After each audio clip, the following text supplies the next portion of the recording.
In today's video, I'm going to teach you how to fill color in Affinity Designer, whether you're brand new or just need a quick refresher. By the end, you'll feel confident applying solid color fills to any shape in your design.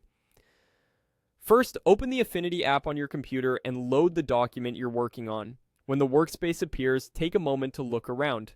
Your canvas is in the center, and on the right side, you'll find the panels you'll use for color. That's where we'll be making the change. Next, click on the shape you want to color. You'll know it's selected when you see the bounding box and handles around it. If you're working with overlapping objects, click directly on the one you intend to change. If the wrong object is selected, click once on the canvas to deselect, then click the correct shape. You can also glance at the Layers panel to confirm the right layer is highlighted, which helps avoid surprises later.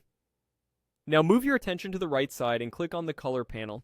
In Affinity Designer, you'll typically see two small squares indicating fill and stroke.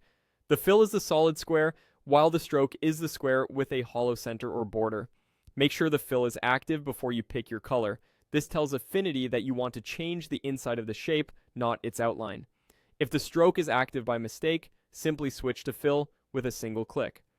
With the fill active, select a color. You can use the color wheel, sliders like RGB or CMYK, or choose from any swatches displayed. Drag the picker until you see a hue you like and adjust the saturation or brightness to get the exact look you want. If you have a specific brand color, you can type in a hex value or numeric values in the sliders for precision. Keep an eye on the canvas as you adjust. Your shape will update in real time, which makes fine-tuning quick and intuitive. If your document is for print, CMYK sliders may help you match printed output more closely, while RGB is ideal for screen graphics. That's all there is to it. Open your project, click the shape, click the color panel on the right, and choose your fill color. You can always revisit these same controls to tweak the color later without affecting your design quality. Thanks for watching, and enjoy building vivid, consistent color into your Affinity Designer projects.